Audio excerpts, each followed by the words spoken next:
Halo semuanya, Shalom. Terima kasih sudah klik video ini.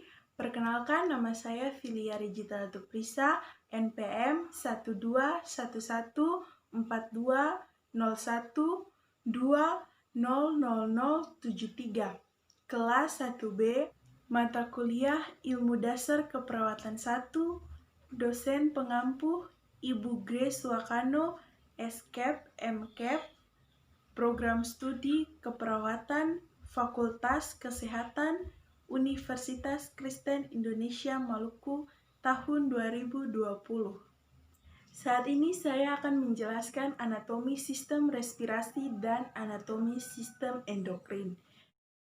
Sistem respirasi atau sistem pernapasan adalah proses menghirup oksigen atau O2 dan mengeluarkan karbon dioksida atau CO2 serta uap air atau H2O. Tujuan pernapasan. Yang pertama, mengambil oksigen yang kemudian dibawa oleh darah ke seluruh tubuh.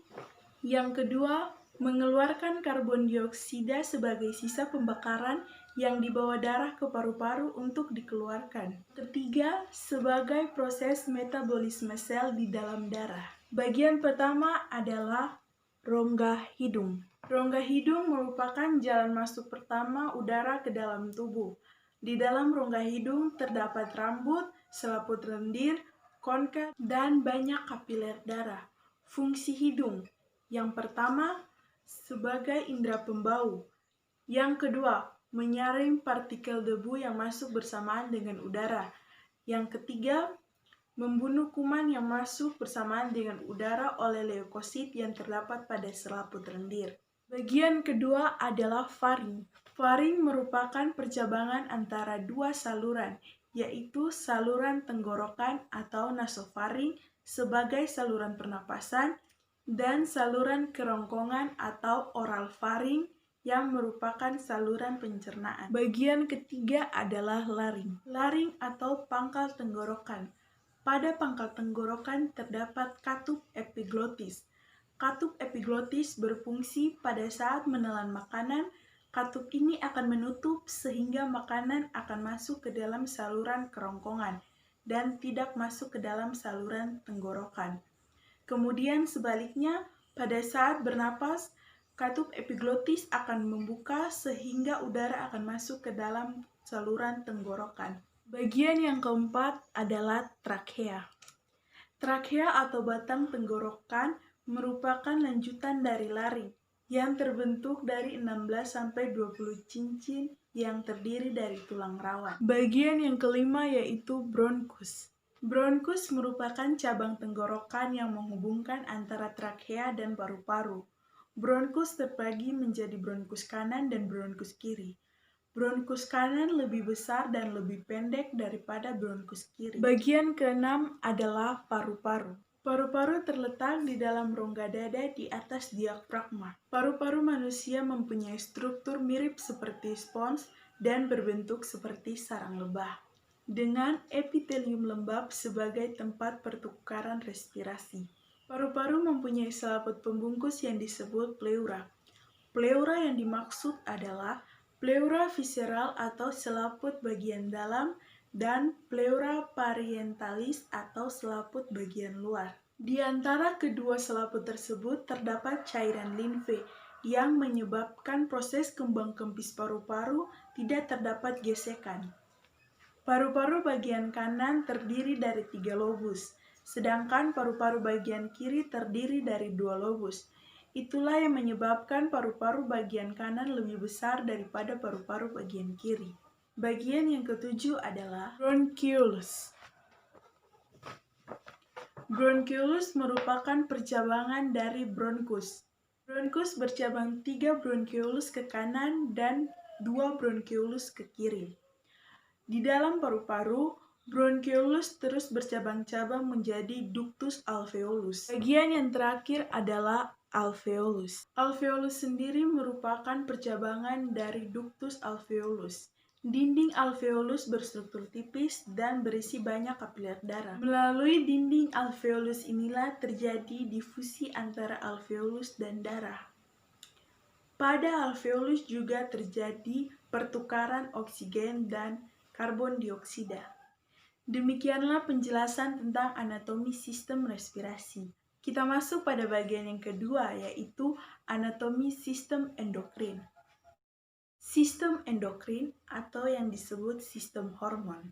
Sistem hormon merupakan alat koordinasi yang bekerja sama dengan sistem saraf pada pengaturan kerja tubuh. Hormon sendiri merupakan tipe pembawa pesan kimia yang menghambat atau merangsang aktivitas metabolik. Hormon merupakan bahan kimia yang disintetis oleh kelenjar tak bersaluran atau yang disebut endokrin. Kelenjar endokrin melepaskan hormon yang dihasilkan ke dalam darah untuk mencapai organ sasaran. Bagian yang pertama adalah kelenjar hipofisis. Kelenjar hipofisis atau hipoposa atau yang disebut master of gland atau kelenjar pengendali dikarenakan menghasilkan hormon-hormon yang mengatur kegiatan kelenjar lainnya. Kelenjar ini berbentuk bulat dengan berukuran kecil. Kelenjar hipofisis terbagi menjadi 3, yaitu hipofisis bagian anterior, hipofisis bagian tengah atau pres intermedial, dan hipofisis bagian posterior. Hipofisis anterior. Berdasarkan fungsi, hipofisis anterior menghasilkan hormon sebagai berikut. Yang pertama, hormon pengatur proses metabolisme. Hormon pengatur metabolisme terbagi menjadi 2, yaitu stimulating growth hormone atau SGH dan luteotropin stimulating hormone atau LGH. SGH berfungsi menstimulating pertumbuhan tubuh, sedangkan LGH berfungsi merangsang sekresi.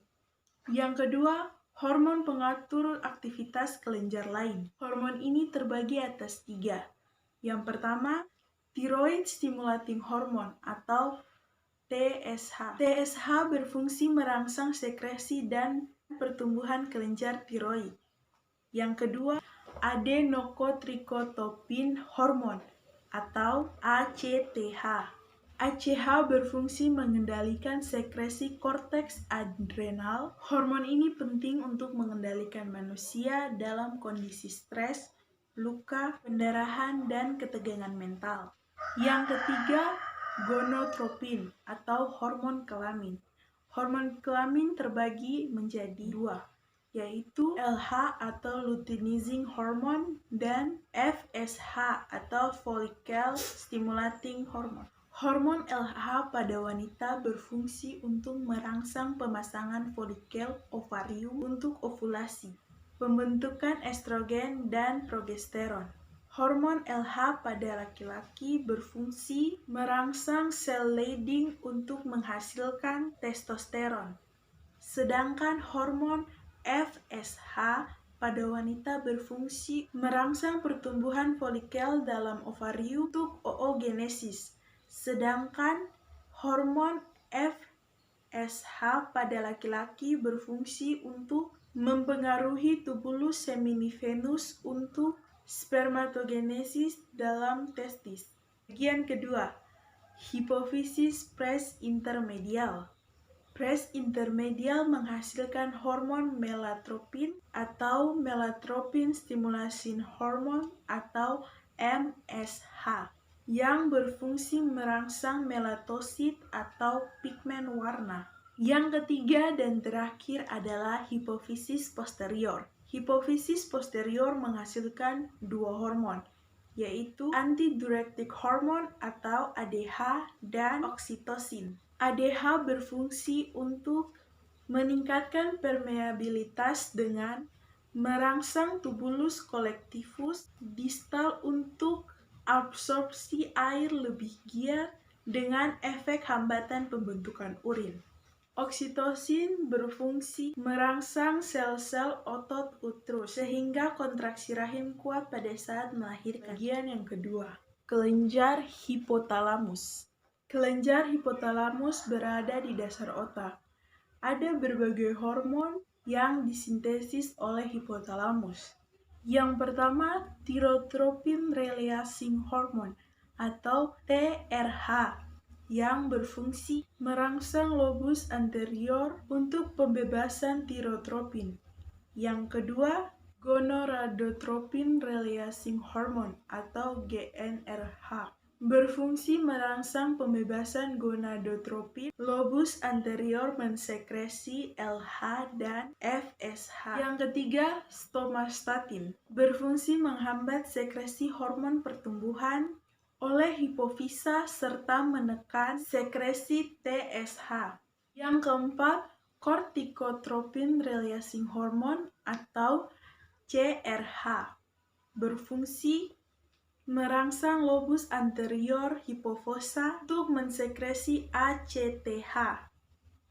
Yang kelima, luteinizing hormone dan releasing hormone atau LH dan RH yang berfungsi merangsang pembebasan LH. Yang keenam, follicle stimulating hormone dan releasing hormone atau FRH dan RH yang berfungsi merangsang pembebasan FHS.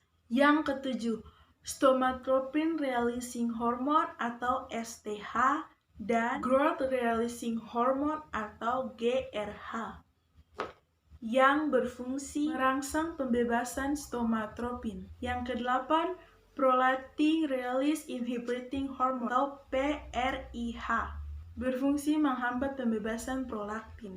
Yang kesembilan, melanophore releasing hormone atau MRH yang berfungsi merangsang pembebasan melanin. Yang kesepuluh, melanophore releasing inhibiting hormone atau MRIH yang berfungsi menghambat pembebasan MSH. Yang terakhir, oksitosin berfungsi pada saat proses kelahiran dan transfer spermatozoa. Bagian ketiga, yaitu kelenjar tiroid.